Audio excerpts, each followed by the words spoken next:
let's dive in to where this band came from because we got a lot to get through, and we're gonna take. You can't tell the story of Mudhoney without telling at least some of the story of the Seattle grunge rock scene of the late 80s and early 90s, and with it a bit about stories of a handful of other bands around Mudhoney and one fledgling independent record label, which Conan already mentioned, called Sub Pop. So this is going to be a fairly superficial look at those other things, as we'll be focused on Mudhoney primarily. And I imagine we're going to get back to that Seattle story when we eventually cover the other great records from that same scene that are also on Mr. Dimery's list, like Nevermind by Nirvana or Super Unknown by Soundgarden or 10 by Pearl Jam. But I want to mention that for research, I did read a bunch of articles and interviews with the band, of course, but I also read Steve Turner's, the lead guitar player's, memoir called Mud Ride. And I also went back and reread the Mudhoney chapter of Our Band Could Be Your Life, which I know we've referenced before here on the show, but it's a reminder. It's a journalistic look at a series of indie bands from all over America in the 80s, like Minutemen, Sonic Youth, Replacements, and Mudhoney. And I would recommend it to anybody who likes these bands. It's a great way to think about and to learn more about these bands and what the landscape was like during that time. Okay, cast your minds back to early 80s in Seattle, before Amazon, before Microsoft, right? It's a small town in a far corner of the continental United States. It wasn't really even a tour stop for big bands because it's too far from other cities to make it make sense or to make money, and it's also got a very small population at that time. But in the 80s, there started to be this DIY scene, like we're talking about, like Minutemen, of bands just hopping in a van, supporting tours completely on their own. They weren't really as burdened by the need to make a profit, and they were also doing it much more cheaply. So they started coming through, and Seattle became a place where bands would come in, especially these independent bands, Black Flag, Minutemen, Minor Threat, places like that. So a community starts growing up there. And they're also consuming these early skateboarding videos and punk rock, which is consistently being used in those videos. And again, those early independent bands like Minor Threat and Black Flag, they're pushing the limits of speed and intensity via a genre called hardcore, right? So it's worth mentioning that independent, or the label of independent or indie back then, specifically meant not signed to one of a handful of major record labels, right? It was a much more centralized system then, with a handful of huge record label conglomerates. And this was early in the days of where making your own independent record label was even a thing. It's kind of like the term microbrew. It's like somewhat lost its meaning over the years. People use indie in a lot of different ways over the years, but it really meant something very specific back then. So this was an era where people were just starting those small scale record labels with very, very small distribution footprints. And they were gaining loyal fan bases on this kind of underground word of mouth scene, but they weren't making a ton of money. They weren't big time yet, right? And of course, we can't talk about this era without talking about fanzines. Before the internet, hard to fathom, people self-printed, usually black and white kind of magazines, and sent them out along with personally made mixtapes, including, looks like Conan maybe had a fanzine at some point, and they'd send them out to subscribers along with mixtapes that they made, dubbed tapes that they put mixes on and things like that. And these got passed around from hand to hand between older brothers and younger brothers. And this is basically how non-mainstream music, stuff that was not on the radio or MTV, was getting discovered. Conan, I need to know, what was the name of your fanzine? It was Destructive Images. Destructive Images. Okay. You guys were covering, like, I'm sure at the time, like the Spice Girls and just like yeah, lots of punk rock stuff, like things like Evil Dead and like that type of like countercultural stuff in general. But it's how I first started interviewing people, and I was not very good at it, but I got better. But I will say that a lot of times I feel like the podcasting space at its best has taken up the mantle for a lot of what zine culture did. It's just done in a different format. Because it opened up because the whole thing about it is that passionate people with deep interests would be able to share those interests with people who also felt the same way and or were curious. And what is that if not for podcasting now, right? Yeah, totally. You might be from a small town in Iowa, and you might be the only Mudhoney fan in your town, or maybe there's 5 of you, but finding each other was quite hard in those days. And this is the kind of stuff that did it, or of course at shows.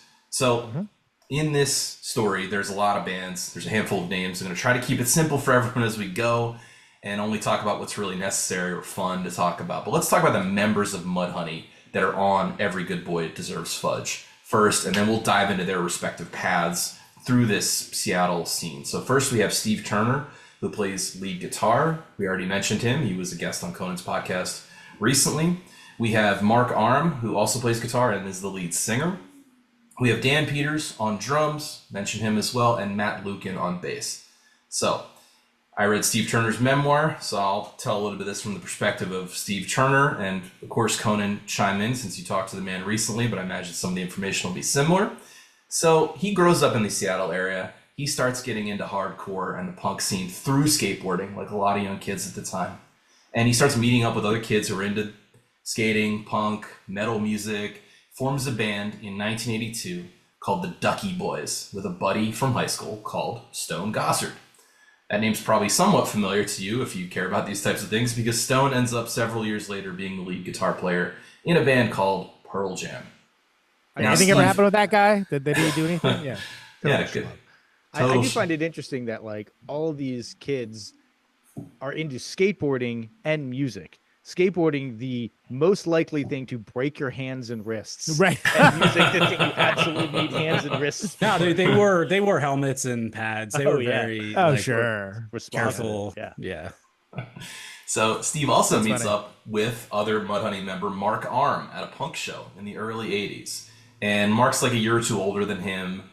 And Mark is running a small fanzine himself at that time called The Attack, which was apparently reasonably widely distributed. And they said his readers include people like Butthole Surfers and Sonic Youth. And he already had a band together as well called Mr. Ep and the Calculations, sometimes abbreviated Mr. Ep. Now, I have a Mr. Ep and the Calculations cassette tape, by the way. Sweet. It's inept Devo worship, but you gotta love it. Like it's all heart. That is, it's good to remember that Devo were like very much associated with this scene, and I think the show that Steve and Mark met up at might have been a Devo show. I'm not 100% sure. That sounds right. But Steve definitely talked about when Devo came to his town and he went as like a 15-year-old. He was his mind was blown, and he was like, I have to do this. So they're not. I'm pointing out that Devo's not quite thought of that way now, or that sands of time don't put them in the same category, but they were very punk rock at the time. Okay, so neither band, Ducky Boys or Mr. Ep, was really all that great, or the people weren't really all that committed to it. This is by Steve and Mark's own admission. And they weren't really striving for that much, but they become fast friends because of their love of the same kinds of bands, right? So Ducky Boys ends up breaking up. That's Steve Turner's band. Mark and Steve are already thinking about their next project together. Sorry, both bands break up. They're thinking about their next project together. And they've got their eyes on a bass player from the scene called Jeff Ament. Now, I'm guessing everyone here in the studio knows this already, but for those who might not know, Jeff Ament also went on to play in the band Pearl Jam. He's the bass player in Pearl Jam. So I thought there was a funny anecdote that Steve relates, which is Jeff Ament's like so cool in their minds. They want him for their band because he jumps around on stage and uses a bass distortion pedal. Yeah. The only problem is that he freaking hates the band Mr. Ep, Mark Arm's old band. So recruiting him is going to be a little bit tough, but they pull a classic teenage move, a caper, if you will, which is that Steve decides to get a job at the coffee shop where Jeff works to befriend him and effectively wear him down to join their band. And it works. That's a long play. Good Lord. Yeah, joining a band that you hate is kind of a tough proposition. Well, it was a new band, but from the makers of a band that you actively hated. Mr. Ep and the Calculations was not what you would say a beloved entity is probably the best way to put it. And also, again, they were more focused on like doing the thing and like building up the mythos around it than actual songwriting. Like it was pretty gnarly. Like, and I say that as someone that I've listened to a lot of the early bands that these guys have done, and it's interesting. That you can drive a truck through when somebody says that's interesting. Sure. Also, the drummer for Mr. Ep and the Calculations also played in Sealable Bathtub as well, which is another favorite of mine. Nice. So let the record show. I do like how they're like, I know let's get a job at the same place that this guy has. It's just buy a bunch of weed. It'd be like, I got a bunch of weed. You want to come over? Like, that's the solution to get the guy in your band. Yeah. Get him high and jam. It'll I happen. think Steve might have been kind of straight edge at this point, because keep in mind, straight edge was a big strain of punk music. Yeah, he wasn't like a steadfastly like so, but definitely not. What wasn't really his vibe to say that. Yeah, To use the parlance of the American stoner. I think the music would have sounded a little different if these guys were potheads. That's my so we're not even read on this. We're still in proto Mudhoney era, but I'm kind of talking about the makings of this scene, right? So now they have a trio: Jeff Ament, future bass player of Pearl Jam. We have Steve Turner and Mark Arm. In the future there will be of Mudhoney, but Mark decides, man, I don't really want to be burdened in this band by playing guitar. I just need to be the front man. I need to be free, dude. So they recruit Stone Gossard to sign on as the second guitar player, and this band is called Green River. It's already been mentioned here on the show, but just for some context, let's play a quick clip of the title track from the first Green River album, Come On Down. So I thought let's just talk about the sound of the music itself, because some people would say this band is the first grunge band, right? How do you get to the grunge rock sound? You had hardcore, which was punk sped up to the max, but at a certain point, there's literally no faster you can go. So it kind of starts to turn back around. And especially if you're straight edge, you're not just doing a bunch of speed. Right. Come on, guys.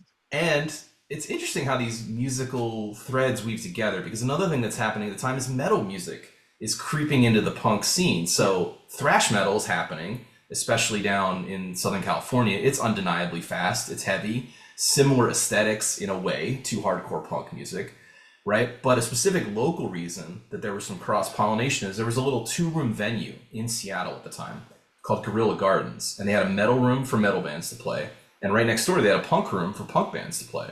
And in most nights, paying one cover would get you into both rooms. So the scenes kind of started cross-pollinating a bit. Yeah. So in any case, guys like Stone Gossard were way more into metal, whereas Steve Turner and Mark Arm were way more into punk music and hardcore. But they were starting to blend together into something. And I think that's how you get the sound of bands like Green River. I hear a lot more 70s in Green River, a lot more Led Zeppelin-esque riffage than you get in the future of Mudhoney or Sabbath. Exactly, yeah. By the way, we mentioned it on a previous episode long ago. I want to say in the 80s, the Guns N' Roses episode, but Duff McKagan of Guns N' Roses was also a part of this scene. He's a Seattle dude. Yeah, playing in bands like The Farts and 10 Minute Warning. And as an aside, all the Mudhoney guys went and saw Guns N' Roses' second show ever, which was in Seattle, and they were like excited to be supporting their hometown hero Duff, who had very publicly left Seattle for LA a while back. And then they saw the show and they were all like, I cannot believe Duff left Seattle for this bullshit. He was like, Seattle's not sleazy enough for me. I got to get down to LA. Which brings us to a new segment on the show we're calling Is It Punk? Where I give you a prompt and you have to tell me if it's punk or not. Now, please ring in by saying your own first name and then waiting to be recognized by me. You guys ready? Yes, but I will not abide by the rules. First clue for Is It Punk? We're going with Neil Young. Conan, yes. I asked you to wait to be recognized by me, Conan. Conan, I now recognize you. Yes, absolutely. There's few people can claim the proto-punk moniker more than Neil Young, which counts in the same way that Stooges and whatnot count. Yes, absolutely. He's the godfather of punk. He stabs at the guitar like a disenfranchised dock worker and maintains a strong Sasquatch against authority position even to this day. Next clue, Frank Zappa. Tom. No. Why? Because it's too musical. That's correct. He cares way too much about musical knowledge and craftsmanship and actively derides those who don't. I recently heard an anecdote that after Steve Vai's auditioned for him in the 80s, he made fun of him publicly by suggesting that Linda Ronstadt might be looking for a guitar player. Ooh. Jeez. Side note, Frank Zappa's Mothers of Invention would qualify. It's weird, it's anti-establishment, it's straight edge, it's very punk. Okay. Next clue, Weird Al Yankovic. Tom, no. I love Weird Al, but Weird Al is not punk. He's too nice. That's correct. You guys are batting 1,000. While Weird Al is very, very cool, interesting, and a world-class weirdo leading the charge for all nerds everywhere, nothing, repeat, nothing involving accordion can ever be punk. Okay, we have one last clue for Is It Punk, the new segment, and the clue is the theme song from children's cartoon show Rugrats. What is it?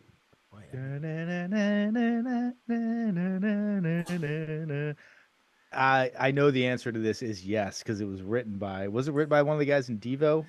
Yes, punk pervades My everything Brother's Bro. the Yeah, members of Devo touch and is inherited in perpetuity. Even the peanut butter and jelly sandwiches that Jared Casale packs into his daughter's lunchboxes are punk. Okay, his daughter's only about a year old, by the way, it's a whole different story because he is much older than that. Oh, there you go. Well, that's it for our first ever round of Is It Punk? Perhaps someday it will rise to the level of our favorite segment, dethroning the current champion. But then Jerry Casale has also been in Protonic Reversal at least 4 times. Maybe go 5. listen to Protonic Reversal. Christ, Listen to Conan talk for literally hours to these literal luminaries. I want to steal your Rolodex, Conan. Very entertaining. I'm picturing you have a literal Rolodex that you're just leafing through cards. Yeah, exactly. I call it to my secretary as I pull down the Sam Spade bed from like the bookshelf. Yeah. Hey, sweet cheeks. Steve Albini on the line. Okay, back to our story. So Green River, like I said, are arguably the first ever grunge band, in part because in a description of their release by the then new indie label Sub Pop, the music was described as ultra loose grunge that destroyed a generation. So that is arguably the first time grunge was used in print, although I did hear a couple other stories, one involving Mark Arm sending a letter to some local music editor about Mr. Epp, his earlier band, from the point of view who'd been to the show of theirs and hated it, like calling to complain and calling it pure grunge. That's kind of a funny idea. I give credit for that. He's smart dude. Like, see, and like almost like again going back to like the whole Mudhoney trajectory. Too smart for their own good is definitely something they would talk to. You know, I'm not co-signing that just yet, but we're gonna get to that. But that's definitely clever. I like that. There's a point to Mudhoney there. So Sub Pop started in Seattle, right? But their first couple releases are from outside the Seattle area. And part of that is the mindset that at the time there wasn't really any belief that a Seattle band could make it outside the local scene, right? They just didn't fathom that they could ever have widespread appeal because it was still this geographically isolated little place. And this Green River EP that we played a snippet of, the Green River EP, not the one we played from, called Dry as a Bone. That was Sub Pop's first ever Seattle area band release, and you can see kind of where this is going, right? Now, at the same time, turmoil was afoot because Green River started wearing makeup to the gigs, and Jeff and Stone were pushing it more towards 70s rock, like Kiss and Bowie, and Iron Maiden, heavier, slower. And Steve quits because he doesn't like the direction they're going in. So Green River went on, they made a couple records. They were relatively short-lived, in part because, as Conan already said, they argued about not only the musical direction of the band, but whether or not to pursue a major label deal and about the overall ambitions of the band. Stone and Jeff really wanted to go for it. They really felt they wanted to make it in music. They're very serious about it. Mark, not so much. Interestingly, Jeff Ament talks about a story where they were in LA with Green River, opening up for Jane's Addiction, and him and Stone Gossard were watching Jane's Addiction, thinking, wow, these guys are so awesome. Like, how could we be this good? I'm excited to go back to band practice. And Mark just walks up behind him and goes like, how lame is this? And that, it was little things like that just, they weren't on the same page. In fact, Jeff Ament had the audacity to suggest that Mark Arm get some vocal lessons. And I think that might have been the straw that broke the camel's back. I mean, it's kind of amazing they were a band for 4 years, frankly, considering they were diametrically opposed musical ideologies and tastes, Absolutely. I think the most I've lasted is about 1.5 years in that situation before exploding in rage and quitting. Yeah, Jeff Amit's like, can you sound more like a goat? Is there any way that we can get you to do a little hole? Yeah. Well, they were doing pretty well. Little Jarl. At least on this independent scene, so that's part of it. But okay, we want to get through this story to get to actual Mudhoney. So Green River, they eventually break up, and Jeff and Stone go on to form a new band, not yet Pearl Jam. This one's called Mother Love Bone, and they have some success. They record an album, but tragically, their lead singer dies of a heroin overdose shortly before their debut album with a major label, Polygram, shortly before it gets released. And I bring up this little digression for two reasons. One, because I learned this week, and I think these threads are interesting. Andrew Wood, the singer who died, was roommates with Chris Cornell, who, along with the dude's bandmates, were obviously devastated and quickly wrote some songs about it in tribute. They also recruited a San Diego-based singer for his first appearance ever on a record, and his name was Eddie Vedder, and that's Temple of the Dog. They had a hit with Hunger Strike. I'm going hungry. I'm going hungry. Wasn't that Say Hello to Heaven was about the guy who overdosed, though, right? Let's say hello to heaven. Yeah. I think the album they released was a mixture of songs that maybe Andrew Wood had written or worked on with the band, combined with stuff that they wrote about their friend dying. But the point is, Andrew Wood was sort of like this is the guy that's going to be the superstar from this world. This is what everyone thinks. He was a man called Malfunction and was spelled like exactly how you think it was spelled, terribly. And that was like a big deal. But Mother Love Bone was like, oh wow, this band is going to be, band's going to do some real things, because he had real, Freddie Mercury style like star power basically, as well as a talent. So that meeting also leads to Eddie Vedder joining up with basically the remaining members of Mother Love Bone, and in only a few short months they head into the studio to record 10 as Pearl Jam. So this is all happening in the spring of 1991, really right around the same time this Mudhoney record was recorded. Okay, one other fun little digression into the Seattle scene that I thought you guys would like is that even while Green River is still going on, Steve and Mark remain friends, even though Steve's not in the band anymore. And Steve ends up joining another band, an avant-garde fuck band called the Thrown Ups, which then Mark eventually joins him in. Now, in Seattle slang, a fuck band is like your second band that doesn't mean that much to you. It's just a throwaway that you do it on the side. It's a fuck band. So the Thrown Ups are 100% improvised. Like, no practice, no songs, just get on stage and make things happen. The band described themselves as sounding like vomit looks. And to me, the funniest part of this, and the part I actually like about that sounds terrible to listen to, of course. It sounds unlistenable. But you've got my attention at this point. Before they said that before they'd hop up on stage, they'd quickly scribble out meaningless song titles on a quote unquote set list. And the idea that like these silly made up song titles, like made up literally seconds before they stepped on stage, could influence like what got played there is really funny to me. But and they deeply committed to the bit, and it's funny because there are Thrown Ups recordings. They're not great, but like they are, But a lot of times you can say they are what do you think they are? That's what they are. But there is one Thrown Up song where the guitar line that would become, if I remember right, "You Got It," Bren, "Keep It Out of My Face," maybe one of Steve Turner's most timeless guitar hooks, is in that song, but it's like an antediluvian Neanderthal version of it. And it's so weird to hear a very unique and, if you're into a certain kind of music, iconic guitar hook in this puddle of nonsense. So you're saying the guitar playing was less sophisticated in this band? A little less sophisticated, yes. Listen, okay. I will say that sounds. Steve Turner's a badass. He's one of my favorite guitar players, by the way. But he's this very specific style, and I will say. He sounds fine, and I like his tone actually. However, and I think he gets off plenty of good riffs, and there's a lot of energy in the playing. But I'm rejecting the idea that it's like this poured over. Oh, I'm dialing in the riff one note at a time, 1/16th note beat at a time. Like I'm sorry, that's not happening. He's a field player, and actually one of the coolest things I ever heard him say is that like when it comes time to guitar lead, something that he would swear by is that he would go to play it, and if he hit a wrong note, he would just slide into the right note.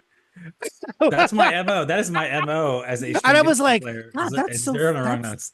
I was like, that's so cool. Like, and like I thought, honestly, as a young guitar player, when I heard that, I was like, God, that's a good idea. Yeah. And then if you do it again, it becomes jazz. There you go. It's a cool part. I've done it twice now. Done it twice. Fuck rock. Composed. I'm avant-garde. Okay. back to the Mudhoney story. Yeah. Mark and Steve are still playing together. They're wanting to get more serious about the Thrown Ups now that Green River, the serious band, has ended. So they float the idea of being in a band that rehearses their material, at least occasionally. And the lead singer, Ed Fotheringham, is like, no way, Jose, I'm out of here. So I'm serious. So I've got integrity. There's no way I'm going to do that. I'm not giving up on my aesthetics. No, you want to talk about what is punk? That's fucking punk. That is fucking punk rock. That's right. So they need some new band members, but luckily Ed Fotheringham landed on his feet because he's an illustrator who's published several kids' books, and he did the cover for the album we're listening to this week.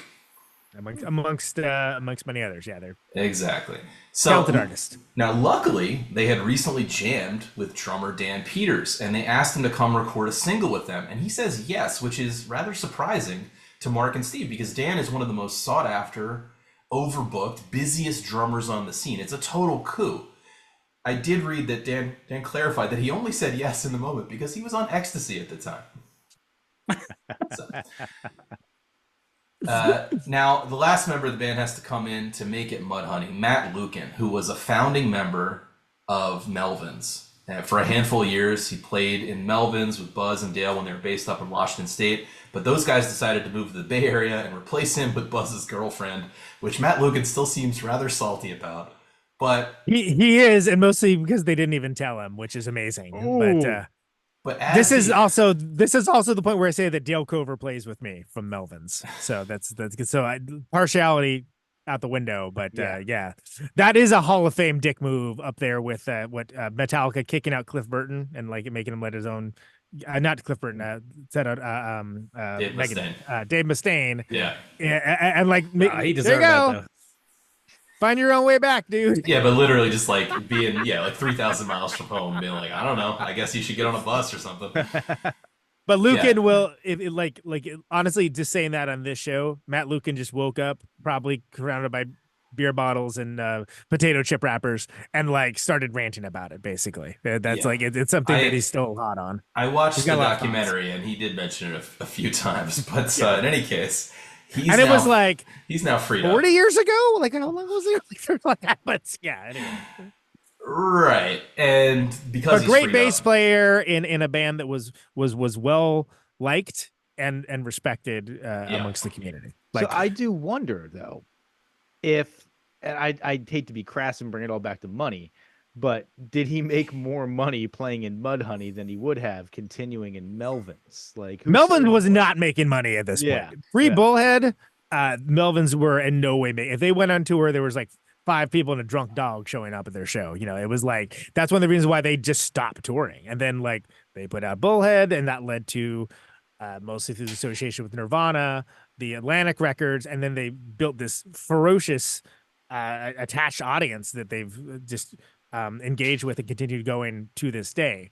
Mudhoney, strangely, different path, did the same sort of thing. Mudhoney plays to this day. Lukin quit and was replaced by Guy Madison. Other than that, it's been the same dudes the entire 35 plus years that they've been a band. Like they put out a record last year. It's pretty good. They're all pretty good. Like it may not have the success that a Touch Me I'm Sick had or anything along those lines, but like they have a dedicated audience and tour the world to this day on an adventure basis. Well, and even in the interviews I've seen, they admit that too. They're very open about like, hey, everyone's best stuff is at the very beginning, but we still like what we're doing. And I get the sense that they're not just saying it. I'm sure they, in their heart of hearts, probably feel like they left some meat on the bones, but financially anyway. But I get the sense that they do seem truly content with like, hey, we're working musicians, we're making a living, we've got a cool legacy, and that's more than most people can say.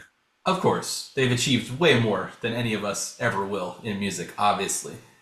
But that said, they are, even at this early stage, kind of having a hard time committing to any one thing, and they're not overly ambitious in terms of what they're trying to do with their music. So now that the core 4 has formed up, they decided to call the band Mudhoney. It's named after a New Russ Year's Meyer Day, film. by the way.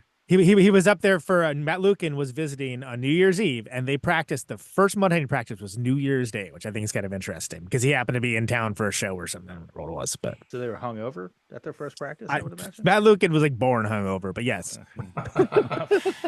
And they quickly record a single called "Touch Me, I'm Sick." It's already been mentioned, and it becomes kind of a minor hit. And on the strength of that, they follow up with an EP called Super Fuzz Big Muff, as we said, named after two guitar pedals. Also on Dime Race list, they become Sub Pop's flagship band, and they tour Europe. I think they're the first Seattle band, from this scene around that time to tour Europe. They're doing well. They're kind of the flag bearers, not just for the label, but for the scene itself, right? Now, a note on American band success in the UK at this time. Sub Pop's specific strategy was Sub Pop figured out that Brits love the idea of American archetypes, making quintessentially American music, like lumberjacks who, after working at the mill since the age of 7, stumble into the recording studio and bang this stuff out like American cavemen, basically. And they really, whether it's true or not, it doesn't matter. It doesn't fits matter. the trope. Yeah, exactly. That worked in the UK, and they leaned into it. And Mudhoney really was much more successful in the UK than in the US. So maybe that's why the UK loved CCR so much. Maybe they thought they were like these guys that were from like Louisiana, from the bayous of El Cerrito. Like, they're from like Berkeley. Yeah, right. Yeah. But that's another example, CCR, by the way, but of something that consistently annoyed the bands, many of whom were relatively well-educated suburban kids. Mark and Steve both come from, they're pretty well-heeled. Their parents worked for Boeing and places like that, right? But it got them press in the UK. It made them a phenomenon there, which is probably, as we've mentioned many times before, why British author Robert Dimery has 2 of their releases in this book, I would guess.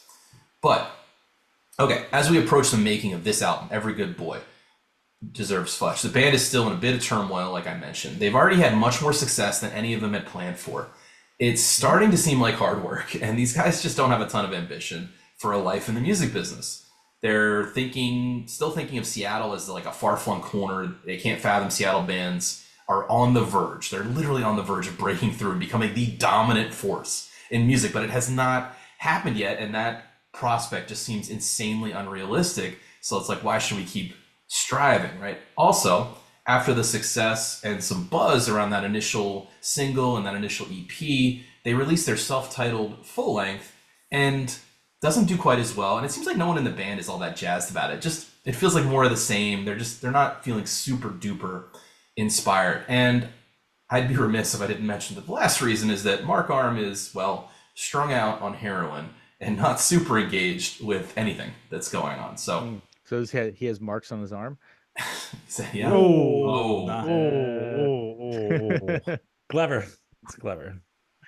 Steve is bad heroin joke there. Steve is leading the charge here. They head back into the studio anyway to make a second record with Sub Pop, second full length, that is. Their goal is to change things up. They start out in late 1990 making this record at a session with Jack and Dino over at a place called Music Source. And this is the guy they made all the previous stuff with. And the studio and the recording engineer, I've unfortunately, he's like the scenester choice for the grunge bands, even though they don't call themselves that. But the bands of Seattle, he's the choice for bands that want to sound fuzzy and grungy and rock and roll like they are. But unfortunately, something's happened. The studio has been upgraded to more tracks. They now have 16 tracks, and they do some recordings there, but they hate it. It's all too clean or too samey or whatever it is. And so they're like, no, we can't use any of that. None of that makes it to the record. So instead, they throw a curveball. They call up a guy across town called Conrad Uno. He runs a place called Egg Studios, which is named because there's egg crate dampening, all of crate foam all over the wall. So it's called Egg Studios. And this guy was more known for pop music, like the Young Fresh Fellows, who I admit I have not heard a note of, but I only know about because they get a shout out on They Might Be Giants' Flood album in a song called Twisting. But anyway, not fuzzy music like this. So they call definitely Conrad not Uno gnarly like this at all, and then very different. He is known for a completely different thing at this point. Exactly. So to the point where even when they call him up and they go, Steve goes, "Hey, Conrad, we're interested in having you record the next Mudhoney record." And Conrad just kind of, after a pause, goes, "Why?" and then there's like nothing else. And Steve's like, all right, that's the right answer. Let's go. Let's do it. So good news, this record goes by pretty quickly. It's mostly live, blowing your mind here. 8 tracks with no bounces down, as far as I can tell. So very few overdubs overall. And the good news is the band's fairly happy with what they've made. But in between recording and release, they somewhat scatter to the winds. Again, Mark's doing heroin. Steve Turner goes back, try to finish up college. And this break in the band's touring schedule is exacerbated by extensive delays in getting the record printed because the label, Sub Pop, is dangerously close to bankruptcy. They aren't even able to pay Mudhoney any back royalties. Like, they already owe them money on previous stuff. But because Mudhoney are friends with these guys, they're unnaturally patient with them. Unlike another band, sorry, can't help but make these digressions, called Nirvana. So quick excursion into Nirvana history here, which does wrap back to the Mudhoney story. Nirvana have not broken big yet at this point. They've recorded some singles, they've gotten some buzz around town, but their lineup is still shifting a lot. So in late 1990, just before Every Good Boy gets recorded, Nirvana parts ways with drummer Chad Channing and recruits Mudhoney's Dan Peters to play on a track called Sliver. They even take some press photos with Dan and give indications to Dan that he's the new guy if he wants it. This is from Dan Peters himself. But shortly thereafter, they get introduced to Dave Grohl. They head into the studio with him to record Nevermind. And Dan is also salty that he was led on here, and then he missed the chance to be on one of the biggest selling albums of all time. So if you're counting, that's 2 salty Mudhoneys so far. To be fair, I would be pretty salty about that too. That's not something I would easily forget, I think. Yeah. Especially, we haven't mentioned that there's like a Pearl Jam song called Lucan that is basically about Eddie Vedder hanging out at Matt Lucan's house after he had like a stalker show up at his house. So, and this is way later on in their career. So you're still friends with all the guys that were right there with you that are now worth like $100 million. And you're like, I still am kind of playing at smaller places. And he's like, oh, that's cool. I just toured Europe and made like $36 million. Lucan playing arenas. Lucan is literally a carpenter now, as far as I can tell. Yeah. Well, his primary occupation is drinking and bitching. But he also does works with wood as well. To be every fair, carpenter I've ever known, by the way. To be fair, both he's hilarious. Nirvana and Pearl Jam both, and probably some of these other bands helped, brought Mudhoney on tour a lot. Tom, you even mentioned, I think last week, that's how you saw Mudhoney opening for Pearl Jam, right? And so they paid it back. Was that the tour where Kurt Cobain died? That tour, because they visited Bill Clinton. They visited the White House on that tour with Pearl Jam. That tour. Yeah. No, this was later in the 90s, and they had Iggy Pop with them. Yeah. Oh, okay. Oh, yeah, that guy. So who still probably looked younger than all of them, even at that time. He looked like Grizzle. He looked like beef jerky that could sing. Lean, baby. Okay, we're getting to the end. We're gonna get to the song soon, but one more note about Nirvana and Mudhoney. Steve Turner swears that Chris Novoselic cornered him at a party around the same time in late 1990 and asked him to join as a second guitar in Nirvana. But Steve's like, "No, you guys are great as a trio. I don't want to do that." Yeah. And Steve, to his credit, seems like he's really chill dude, and has contextualized all this, compartmentalized his whole life. He says he really did mean it at the time. He thought Nirvana sounded great as a 3-piece, and he didn't want to screw that up. But at the time, he was also a little pissed at Nirvana for the slight against his drummer, Dan Peters. Against Danny, yeah. Meanwhile, Pat Smear's like, yeah, sure. Right. The moral of the story that I'm taking from this is I'm going to say yes to any project I'm ever asked to join again for the rest of my life. Except then you have to actually show up and do the work, though. That's the hard part. Well, that's a tomorrow problem. Okay. Which Tomorrow Hits Today is the name of a Mudhoney record, actually. So there you go. All right. Nice. And just to round out the anecdote's whole connection to Sub Pop's finances, Nirvana also started at Sub Pop. That's what I was making reference to, but kind of being unimpressed by them right around this time as an organization and their ability to pay back royalties for some of those early singles. They went out and sought a major label deal for Nevermind and got it. And Sub Pop is still quite salty about that, I should point out. But part of that deal, interestingly, would continue to pay a VIG pun intended, for every copy of Nevermind sold back to Sub Pop.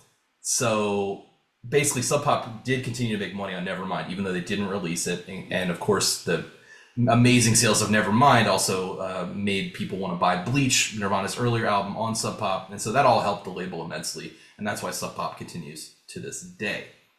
But that would all come later. They're right on the brink right now. So to wrap up the Mudhoney tale, the record's done, but it's unclear if it's going to be released or when. And with their lead singer adrift and their guitar player back in college, it's unclear what the future of the band is. The band decides to call Sub Pop's bluff, book a large-scale fall tour to force Sub Pop to print their record in time to capitalize on that. Which brings us to our favorite segment here on the podcast. It's called By the Numbers. And it really is our favorite. We have an unquenchable thirst for numerical humor, one that simply cannot be slaked. So, Mudhoney, by the numbers. First number I'll give you is 75,000. That is the number of copies sold of Every Good Boy Deserves Fudge after being released in July of 1991. This was a huge, huge success for an independent label like Sub Pop at the time. Now they're a much more established company. They've released, obviously, they have the Nirvana catalog, back catalog. They released Fleet Foxes. There's a million other bands. Sub Pop's a much bigger organization now. But at the time, the brisk sales of Every Good Boy Deserves Fudge kept them from bankruptcy. It got them from red into black, even if just barely, and kept them afloat until that sweet, sweet Nirvana money could come through. I was gonna say, it seems ironic that they got to be like sort of the golden goose for this organization, seeing as how we're just shitting on their ability to generate revenue. That, I don't know, I find that it's all in comparison to the other by bands. comparative analysis. Yeah, I mean, like, look, remember this record came out before Nevermind did, so it's like it was a huge deal for them. It was a lifesaver. This is July 91, like a month or two, right? Yeah, and a couple months later, we're talking 10, Nevermind, and Super Unknown are all coming out. Very right, same year. So sorry, not Bad Motor Figure, not Super Unknown. Sorry, Bad Motor Figure. Yeah. Is Mudhoney walking around the scene like king shit when they release in July? And they're like, yeah, we're selling like 75,000 copies. And then like 3 months later, Nirvana's like, yeah, we just sold like 4 million copies of our debut album. of Nevermind. Yeah. Pretty much. Okay, next number I want to throw out to you is number 34. This record was most successful in the UK, where it charted at 34 and stayed there for months. And just to put it in context, we already talked about the marketing strategy that effectively sold bands like Mudhoney to the UK. But at the time, it was insane for an independently released record to make the charts in the UK. That was a major coup and probably a downstream result of that savvy marketing strategy, but it was unheard of at the time. It certainly helped the sales. Okay, and the last number I want to throw out to you is 0.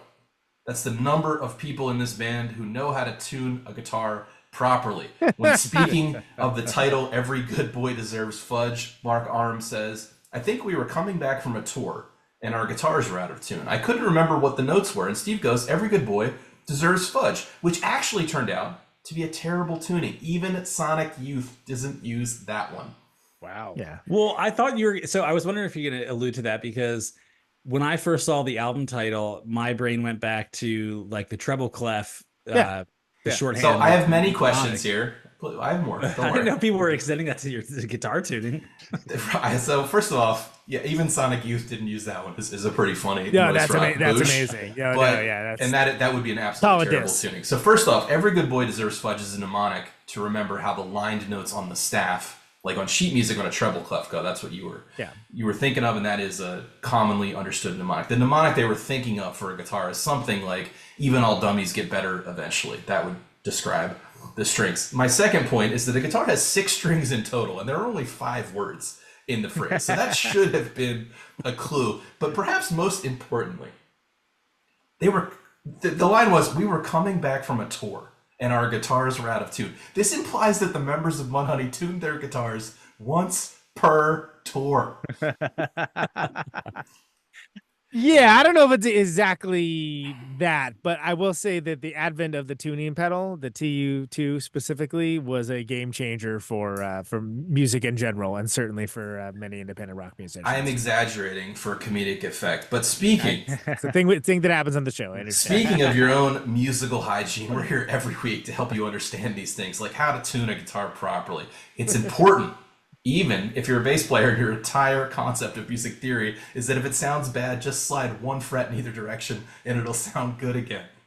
Lou Reed Alan scoffs at already, your- that was a boosh against bass players, but Alan already supported that in an earlier comment. So Oh, I do. I lean into that hardcore. Yeah. we want to entertain you, we want to educate you at the same time, and that's why we're putting in the work week over week to bring you this always free show. And we thank you very sincerely for using your valuable time to listen to us. It really does mean a lot. And if you want to go farther to support creators like us, well, it's quite simple. Tell a like-minded friend about the show, leave us a 5-star rating on your podcast player of choice, or buy us a beer once a month over on our Patreon feed. We have a bunch of cool bonus content over there. More in the works all the time. We actually just released a bonus show diving into our individual guilty pleasure listens, the stuff we love but are a little embarrassed about loving.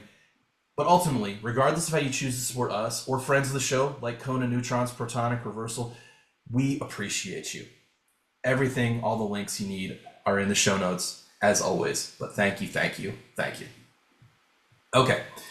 1 year later, Mudhoney signed to a major label, in part to save their friendships with the Sub Pop crew, because they're still on that edge. They haven't gotten their Nirvana money quite yet, and they just aren't really doing a great job of administering this small fledgling shop that's struggling. So they make the leap, and probably also because they see all their friends like Nirvana and Soundgarden and Pearl Jam doing it. But 1991, as we all know, ended up being the year grunge really broke big. It was a crazy year for Seattle. Like, after all that stuff we mentioned about it being a corner of the country and a small town, and it really is still geographically quite a small place. Nevermind came out in September, 10 came out in August, Bad Motorfinger in October, and the spring of 1990, when Mudhoney were making this record, 1991, when they were making this record, none of that had happened yet. And so some credit definitely is deserved for blazing this trail. Just Mudhoney's releases leading up to major label successes we just name checked, and to Sub Pop's efforts, I think, in exporting this Seattle music scene to the wider world. So certainly they deserve credit for that, whatever we're about to say about these individual songs. Shall we get into some songs, gents? Sure. Let's do it.